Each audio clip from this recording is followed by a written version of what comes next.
예, 오늘은 우리 유양순 권사님께서 땀을 뻘뻘 흘리시고 좀 애쓰시고 계십니다. 예, 앞으로 오랫동안 이것도 교회 나오면은 복이에요. 어디 다른 교회 가면 주일 예배 사회 보기가 쉽지가 않거든요. 그죠? 예, 귀한 아주 그냥 축복을 받으시는 것 같습니다. 오늘 제가 이제 자리를 좀 비우니까 이런 그 PPT 그런 거를 이제 준비를 못해서 이제 앞으로는 이런 식으로 좀 예배를 드려야 될 것 같습니다. 말씀을 잘 들어주시기 바랍니다. 오늘은 성령님에 대해서 은혜를 좀 나누는 시간을 갖고자 합니다. 여러분, 성령은 누가 주신 거죠? 성령은 예수님께서 하나님의 나라로 올라가시면서 우리 사람들이, 제자들이 이제 불안해하고 또 무엇을 의지해서 살지를 모르고 갈팡질팡할 때, 이제 앞으로 우리가 신앙생활을 할 때 의지하고 살아갈 것이 이제 성령님이다라고 이야기를 하시면서 성령을 우리에게 주셨어요.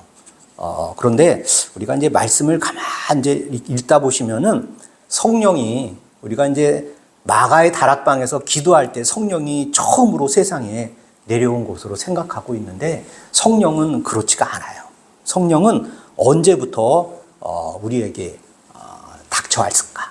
우리 사람들에게 성령을 언제 임했을까? 그리고 또 그 성령이 원하는 것은 무엇인가에 대해서 오늘 말씀을 통해서 좀 은혜를 나누려고 합니다. 최근에 그 교회의 신학에서는요, 교회의 삶에 있어서 성령에 대한 연구가 많이 이루어져야 하고, 성령의 역사에 대해서 우리가 관심을 더 가져야 되는 것이라는 생각들을 많이 가지고 있어요. 왜냐하면 우리 그동안에 교회 안에서 이루어졌던 여러 가지 일들이 성령님의 역사와는 다른 쪽으로 교회가 지금 발걸음을 내딛고 있다는 생각들을 사람들이 많이 하고 있기 때문이에요. 우리가 가만 생각해 보시면, 교회가 하나님이 세우시고 예수 그리스도의 몸된 것이 교회라고 했는데, 교회의 삶을 가만 돌아보시면 교회가 도대체 무엇을 하고 있는 건지에 대해서 사람들은 많이 고개를 갸우뚱합니다. 교회가 자기들 배만 불리고 교회의 권력을 유지한 사람들에 의해서만 모든 것이 진행되어져 가는 것이라는 생각을 많은 교인들이 하면서요, 과연 교회 안에 하나님은 계신가, 예수님의 뜻은 계신가 라는 것에 의구심을 갖기 시작했어요. 그래서 사람들이 이제 이거는 아니다, 교회가 흘러가는 것이 이거는 아니기 때문에 우리는 예수님께서 주신 성령에 대해서 좀 더 연구를 하고, 성령님이 교회에 개입하여 어떤 쪽으로 교회가 나아가기를 원하는 것인가 라는 것에 대해서 많이 사람들이 고민하기 하고 있습니다. 두 번째는요, 교회를 떠나서 이제 자기들의 삶을 한번 돌아보는 거예요.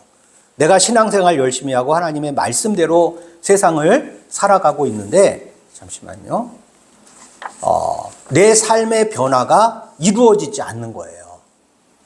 내가 아침마다 아프고, 그리고 경제적으로 어렵고 관계의 문제 때문에 고민하고 있는데, 교회가 신앙생활 과정 속에서 나에게 변화되는 삶을 가져다 주는 것이 없는 것을 사람들이 느껴가고 있는 거예요. 그러니까 이게 무슨 교회냐라는 생각을 가지면서 이제 우리에게 예수 그리스도가 하나님의 우편에 올라가시면서 부어주신 성령이 역사하는 것이 되어야 되지 않는가라는 그러한 관심을 가지고 성령에 대한 역사에 관심을 많이 가지고 연구를 하고 있어요.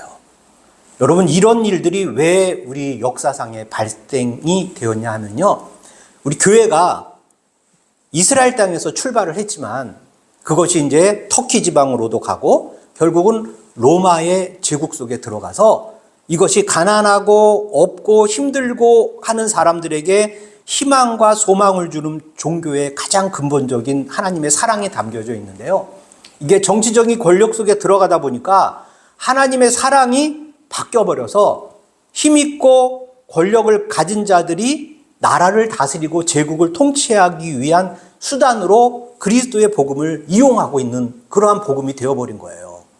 그래서 서구의 신학, 그러니까 뭐 유럽 사람이나 미국의 그 기독교의 신앙은요, 다 예수에 집중되어 있어요.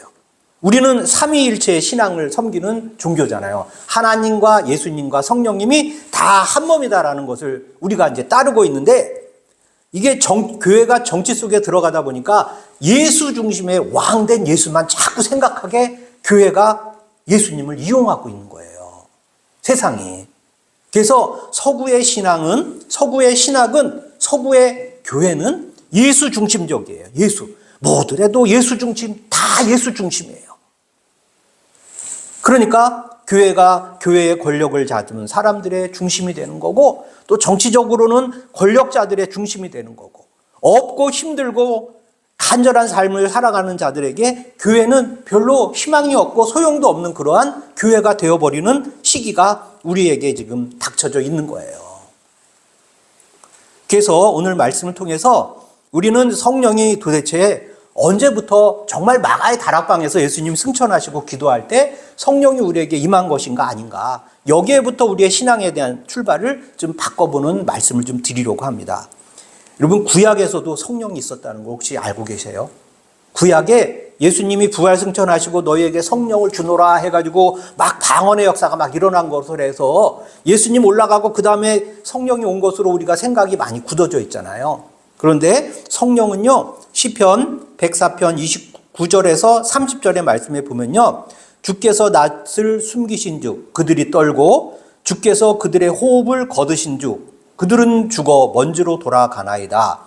주의 영을 보내어 그들을 창조하사 지면을 새롭게 하시나이다 라는 성경의 말씀이 있어요. 이 말씀이 뭐냐면, 성령은, 하나님의 영은 모든 피조물들에게 생명을 주시는 하나님으로 우리에게 오신 거예요. 그리고 두 번째, 출애굽기 31장 1절에서 11절은요, 하나님께서 이스라엘 백성을 그 가나안에 이끌기 위해서 광야의 삶을 살 때 회막, 하나님의 막을, 그 성막을 이제 만들기로 막 했거든요. 그럴 때 이 말씀에 보면 3절과 4절을 읽어드리면, 하나님의 영을 그에게 충만하게 하여 지혜와 총명과 지식과 여러 가지 재주로 정교한 일을 하여 연구하여 금과 은과 노스로 만들게 하며, 이런 말씀이 기록되어 있어요.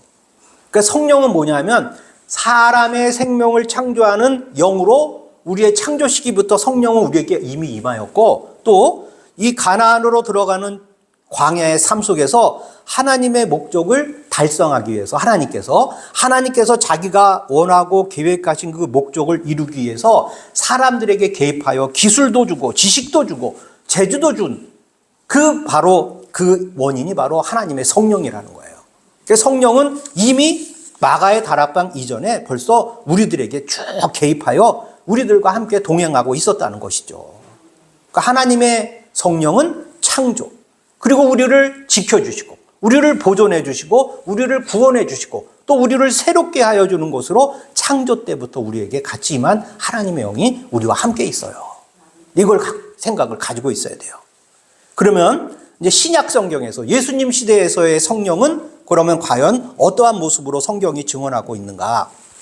여러분, 예수님이 태어날 때요, 성령이 마리아에게 임했어요. 천사가 왔어요. 천사는 하나님의 영이거든요. 와가지고 내가 아들을 낳을 것이다 라고 이야기했어요.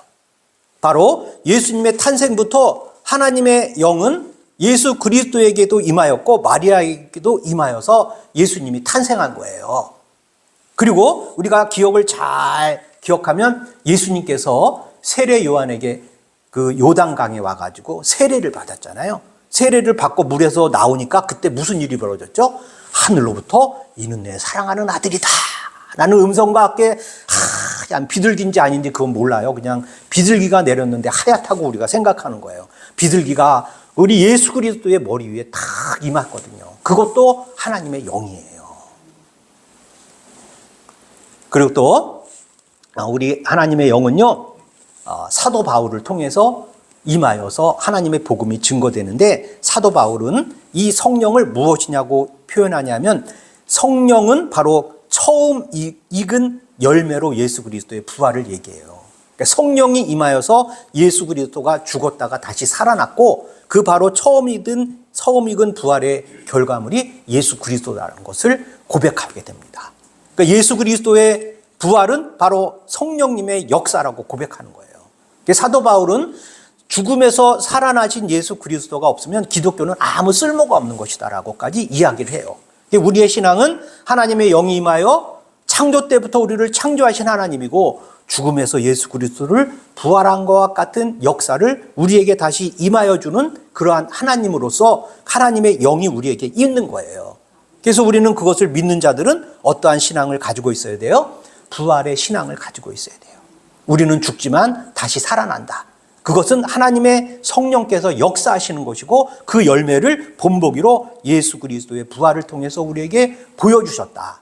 그러니까 우리는 어떠한 존재라는 생각을 가지고 살아가야 됩니까? 우리는 창조 때부터 우리에게 임한 하나님의 영이 임한 존재로 우리가 살아가는 거예요. 그리고 예수 그리스도를 통해서 부활의 역사를 통해서 다시 그와 같은 부활도 우리가 경험하게 된다라는 그러한 신앙의 간증을 가지고 살아가는 그러한 존재가 되어야 된다라는 거예요. 여러분 가만 생각해 보시면 우리가 세상에 태어나고 우리가 예수님을 믿는 이 자리에 앉아서 하나님을 예배하는 존재가 되었다는 건요, 중간에 성령님의 역사가 있었다는 거예요.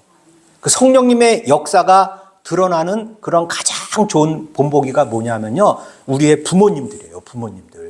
부모님이 우리는 느끼지 못하면 부모님은 하나님의 영으로서의 존재로 우리에게 작용을 하고 우리를 세상에 태어나게 하고 우리를 세상에서 자라게 하고 우리를 먹여주시고 보호하여 주시고 우리를 길러주셔서 우리가 이 자리에 앉아있는 존재가 되었다는 거예요.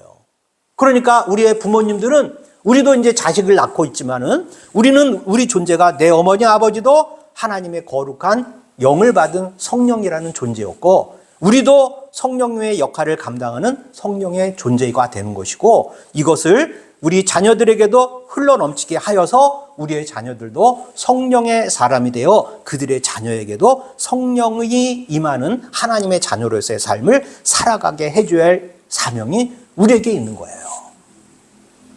아까 예수님의 탄생을 예고했던 그 천사가 가브리엘인가요? 미가엘인가요?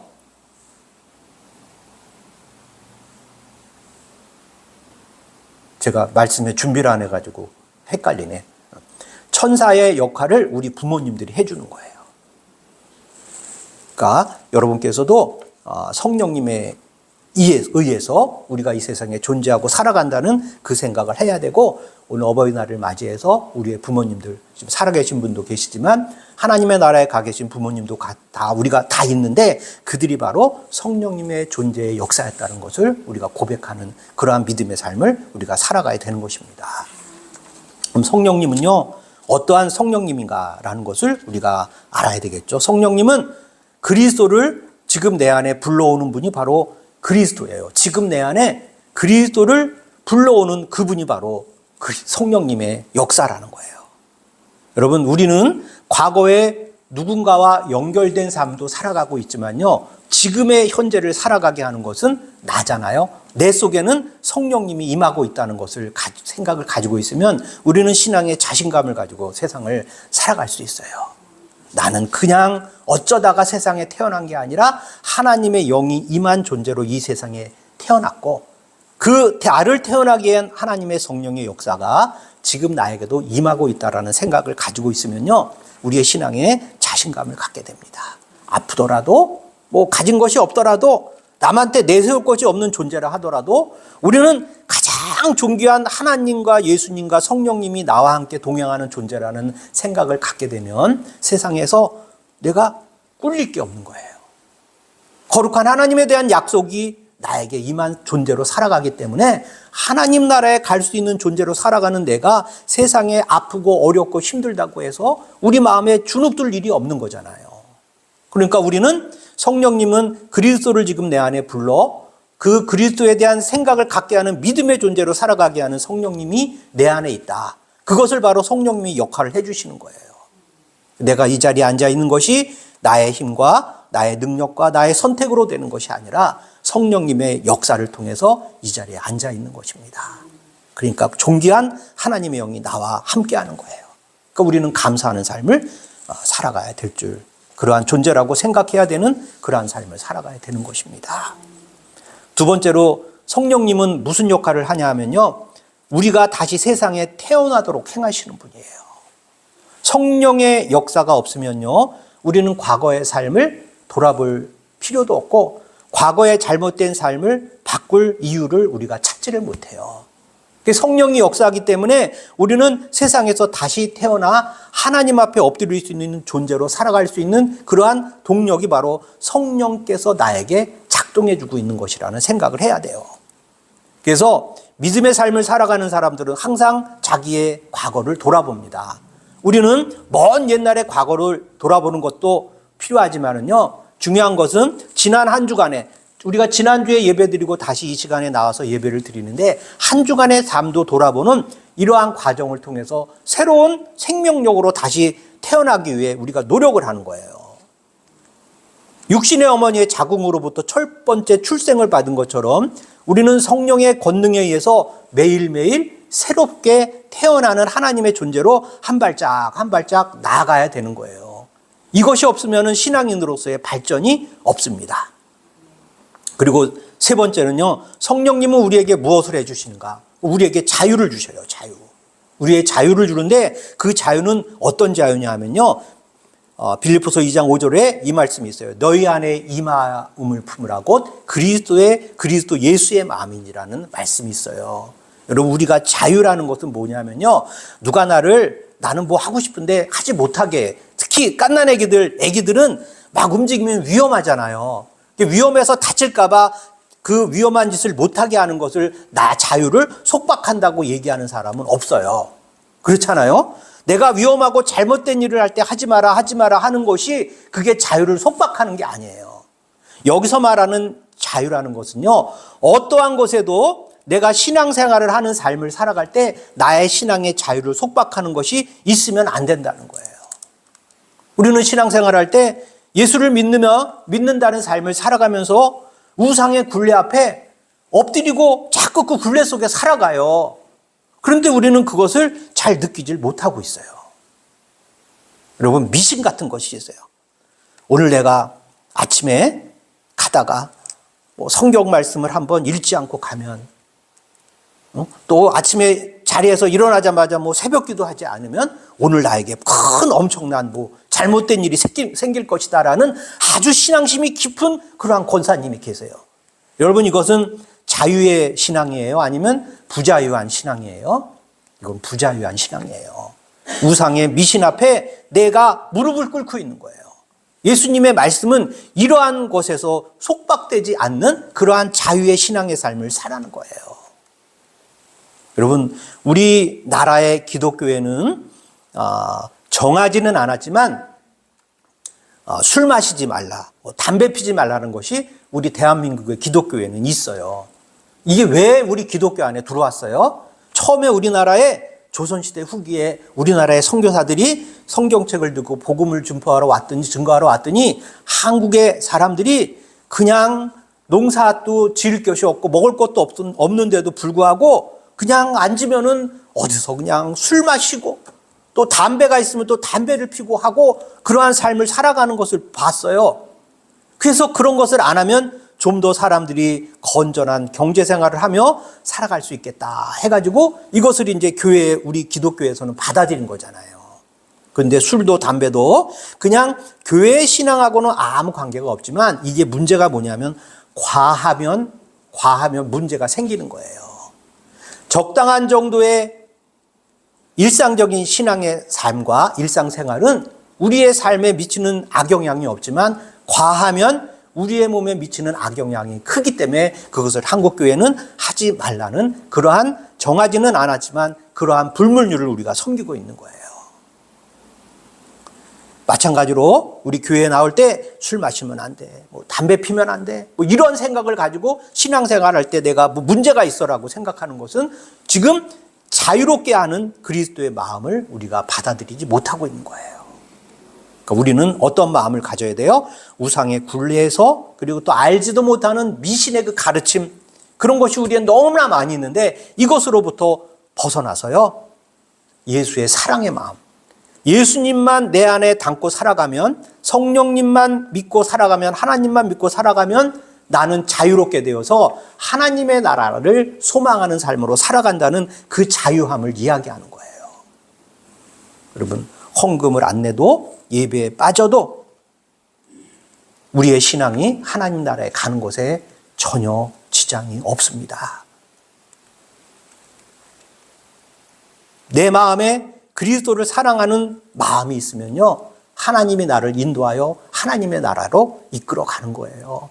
그 이끌어감을 내가 거부할 때 문제가 생기는 거지, 하나님의 뜻 안에서 이루어지는 선택의 조건들이 놓여졌을 때 하나님의 시각으로, 하나님의 마음으로 그 선택을 내가 받아들이고 살아가면요, 나를 하나님께서 하나님의 영원한 나라로 인도하여 가는 거예요. 그 삶이 평탄한 삶을 살아가시는 분도 있고 어려운 삶을 살아가는 그러한 분도 있어요. 그런데 길은 다 다르지만 하나님의 나라에 들어가는 그 목적을 향해서 나아가고, 그 길로 우리를 인도하여 가시는 하나님의 성령이 나와 개입하고 있다는 것을 고백하는 분들은요, 우리의 세상의 문제 속에 얽매임이 없고 또 속박이 없고 자유로운 삶으로 하나님 앞에 우리를 드리게 되는 그런 삶을 살아가게 되는 거예요. 제가 한번 여러분에게 물어볼게요. 여러분은 지금 어디에 묶여서 자유하지 못한 신앙의 삶을 살아가고 있습니까? 어디에 묶여 있어요? 돈에 묶여 있습니까? 아니면 또 부모님 섬기는 것에 우리가 얽매여 있습니까? 아니면 또 자식에게 묶여 있습니까? 남편에게 묶여 있습니까? 또 아내들에게 묶여 있습니까? 또 직장에서 여러 문제 속에 내가 지금 자유하지 못하고 묶여 있어요. 아니면 또 주변 사람들 때문에 어려워가지고 내가 콕 묶여 있습니까? 제가 언젠가도 이런 말씀 드렸는데, 내가 미워하는 사람이 있어요. 나는 저 사람만 보면 미워 죽겠어. 그래 치가 떨리는데요, 사실은 내가 미워하는 그 사람은요, 내가 자신을 미워하는지도 잘 몰라요. 그러니까 그 사람에게 얽매여서 이렇게 가만히 있으면은요, 나만 손해인 거예요. 나만 불편해요. 그러니까 우리는 그러한 여러 가지 나를 자유하지 못하는 것에서 자유하는 그 생활을 통하여서 성령님이 주는 자유함을 얻고 그 안에서 자유롭게 살아갈 수 있는 그 은혜를 우리가 경험해야 돼요. 기독교는 옛날부터 남자들보다 여자들이 더 섬기는 그러한 종교예요. 왜냐하면 옛날부터 기독교라는 것은 자유하지 못하는 종들과 또 남편들에게 의해서 억압받고 있는 여자들, 가난하고 불쌍한 자들, 이런 자들에게 자유함을 주는 그러한 종교였어요.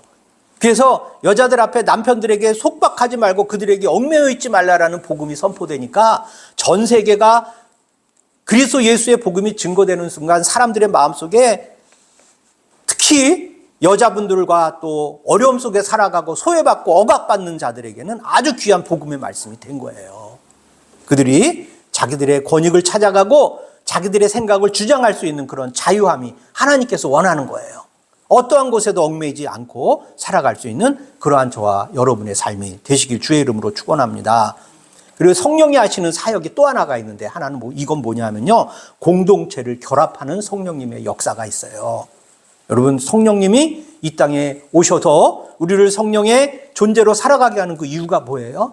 우리 같이 하나님을 믿고 살아가는 사람들을 연합시키는 거예요. 흩어져서 주님을 섬기는 것보다 연합하여 그리스도를 섬기면 거기에 힘이 생기고 또 좋은 영향력을 미칠 수 있기 때문에, 그래서 우리는 연합하는 거예요. 그래서 이 연합에는요, 우리끼리, 가족끼리, 또 우리는 우리 대한민국은 백이민족이라고 해가지고 우리 민족, 친한 사람들끼리, 이런 사람들끼리만 공동체를 모이는 것이 성령의 역사가 아니에요. 그것은 우리가 다 생각하고 있어요. 그런데 우리 몸이 안 따라가는 거죠. 성경에서 말하는 성령의 역사가 공동체를 이루어서 힘을 발휘하는 건데, 알고 있어요. 모든 사람 피부 색깔이 다르거나 부자나 가난한 사람이나 아프거나 병든 자도 다 우리와 같이 생활해야 된다라고 생각은 가지고 있는데, 사실은 우리 몸이 따라가질 못해요. 그런데 우리 몸이 따라가지 못한다고 포기하면 안 되잖아요. 성령님이 원하시고 예수님이 원하시고 하나님이 원하시는 공동체가 그것이라는 것을 알면은 우리 마음에 한 발짝 내디딜 수 없는 거부감이 있다 하더라도 그러한 하나님의 뜻에 맞는 것으로 나를 변화시킬 수 시켜가도록 노력을 해야지 내가 하나님을 변화시키고 예수님의 뜻을 변화시키고 성령님이 원하는 것을 변화시킬 수가 없는 거잖아요. 내가 변해야지. 그래서 성령님이 하는 사역이 공동체를 결합하여 선한 영향력을 베푸시는 것을 원한다는 것을 안다면 다소 우리가 변하기 어렵더라도 우리를 바꿔서 하나님의 뜻을 이루어가는 존재로 우리가 살아가야 된다는 것이에요. 그래서 우리에게 이러한 성령을 알고 있다는 그러한 전제 속에서도요, 교회에서도 수많은 역사 속에서 교회 안에도 다툼이 있었어요. 여러분, 목사님들 또 천주교의 신부님들이 성경을 연구를 안 한 분들이 아니잖아요. 근데 성경을 열심히 연구했는데도요, 그 안에서 다툼이 있었어요. 가장 비근한 성경의 다툼이 뭐냐면요, 요한복음 15장 26절을 제가 한번 읽어드릴게요. 한번 들어보시고 무슨 문제가 있었을지 한번 생각해 보세요. 요한복음 15장 26절 말씀 제가 읽어드릴게요. 내가 아버지께로부터 너희에게 보낼 보혜사 곧 아버지께로부터 나오시는 진리의 성령이 오실 때에 그가 나를 증언하실 것이오 라는 성경의 말씀이 있어요.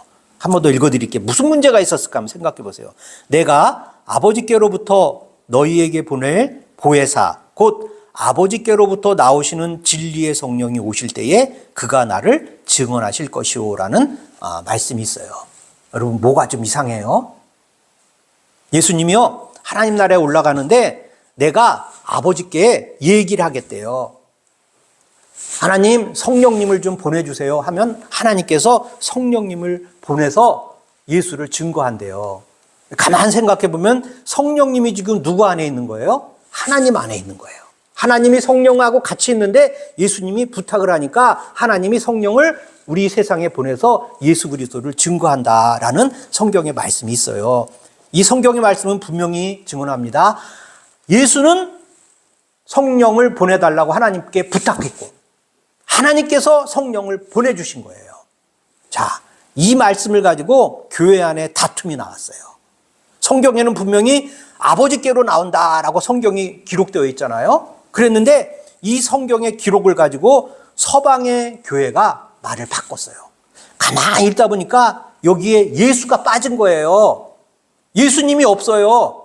아버지가 성령을 보내주는 거예요. 그러니까 이 사람들이 어떻게 이 성경을 바꿔서 가리켰냐면요, 아버지께로 뒤에 아래 예수님께로부터 아버지께로부터 예수님께로부터 나오시는 진리의 성령이라고 말을 바꿔서 교인들에게 가르쳤어요. 그랬더니 이 서방의 교회가 둘 쪽으로 나눠져 있잖아요. 로마에 있는 교회, 그리고 또 지금의 그 터키 있는 콘스타니풀 중심으로 한 교회가 이게 유럽의 교회도 두 개로 쫙 나눠져 있거든요. 이쪽에 있는 동방의 교회가, 야, 너희들 지금 무슨 일 벌이는 거야? 성경에 분명히 아버지께로부터 성령이 나온다고 했는데 니네 마음대로 아버지께로부터 플러스 예수님으로부터라는 말을 끼워서 사람들에게 가르치면 안 돼 해가지고 둘이 막 싸움이 났어요. 여러분, 어떤 게 맞다고 생각하세요? 성경대로 말씀을 가르치는 게 맞는 거 아니에요. 그렇잖아요?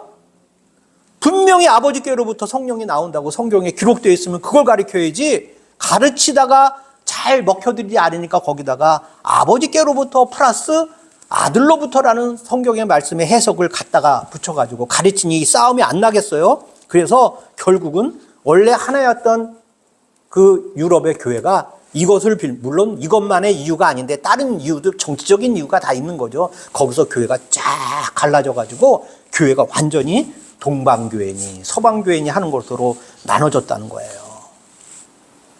여러분, 근데 우리가 이런 다툼을 보면서 우리가 깨달아야 될 게 있어요. 여러분, 서방의 교회 지도자들이나 동방의 교회 지도자들이나 원하는 건 뭐예요? 하나님과 예수님과 성령님이 삼위일체라는 것을 가르쳐주기 위해서 이 말을 서방의 교회 사람들이 들여온 거잖아요. 성경의 말씀대로 우리가 성경을 해석하는 그러한 것도 필요하지만 사람들에게 삼위일체 되는 하나님을 설명하기 위해서 필요한 설명이 있어야 되는 거예요. 그래서 결국은 2000년을 싸우다가 요새 신학자들이 어떻게 타협을 했냐면 이러한 목적이 아버지 하나님과 예수 그리스도와 성령님을 설명하기 위한 그냥 좋은 취지를 가지고 우리가 이러한 일을 벌였으니까 이제 우리 더 이상 싸우지 말자 해가지고 하나의 공동체를 이루어가는 것이 하나님의 뜻이다라는 것을 깨닫자라고 해가지고 이것에 대해서 더 이상 문제를 삼지 말자라고 신학자들이, 동방의 신학자들이나 서방의 신학자들이 서로 이 부분에 대해서 서로 인정을 한다는 거예요. 여러분, 신앙생활은요, 각자의 시각에 따라 옳고 그름의 신앙의 행동들이 다 있어요. 내가 옳다고 남들이 옳은 것이 아닌데도 불구하고 내 기준을 가지고 안 돼 하면은 상대방이 불편해요. 또 상대방이 또 이거 하면 안 되는데 저 사람을 하고 있는 것을 바라볼 때 안 돼 하면 또 이쪽의 사람이 또 불편한 거예요. 그러니까 교회는 뭐예요? 공동체를 올바르게 이루어가서 하나님의 뜻을 실현하는 교회가 되어야 하는 것이 공동체의 목표고 교회가 추구해야 될 것이라는 것을 안다면 우리가 마음에 느끼고 있는 불편함, 나의 고집과 나의 주장과 나의 판단, 내 삶의 경험으로 이루어지는 여러 가지 생각들을 하나님 중심적으로 좀 바꿔서 교회를 하나님이 보시기에 합당하고 하나님의 선한 뜻을 이루고 실천해가는 존재로 우리가 교회 안에 소속되어서 교회를 만들어 가야 되는 거예요. 여러분, 제가 맨 처음에 말씀을 드릴 때 최근에 성령에 대한 연구가 활발하게 진행되어지고 많은 신학자들이 그것을 찾아간다고 얘기했잖아요. 우리 교회가 제가 바라기는 작은 교회고 힘이 없는 교회지만 하나님이 원하시고 바라시는 것을 향하여 걸어가는 교회가 되길 소망합니다. 그것이 어떠한 일을 이루는 것인지는 각자의 생각들이, 우리는 다 열댓 명 모여있지만 각자가 달라요. 어떤 분들은 예배를 열심히 드려야 되고, 또 어떤 사람은 또 기도를 열심히 해야 되고, 또 어떤 사람들은 밖에 나가서 전도를 열심히 해야 되고, 어떤 사람들은 또 기도원도 자주 가서 막 소리치고 기도해야 되고, 금식도 해야 되고, 막 각자가 생각하는 것이 다 다른데 이것이 다 무엇을 위해서 하는 거예요? 하나님의 사랑을 세상 사람들에게 증거하는 그러한 것을 위해서 우리가 하는 거거든요. 우리의 힘을 기르기 위해서. 그리고 하나님의 나라를 향한 우리의 목적지를 향해서 바라보고 그 길을 향해서 걸어가는 거예요. 그 과정 속에 여러 가지 생기는 어려움, 우리가 좀 잊어먹고 살아가자는 거죠. 여러분, 그래서 우리 성령은요, 우리의 세상 사람들에게도 용기를 주는데요.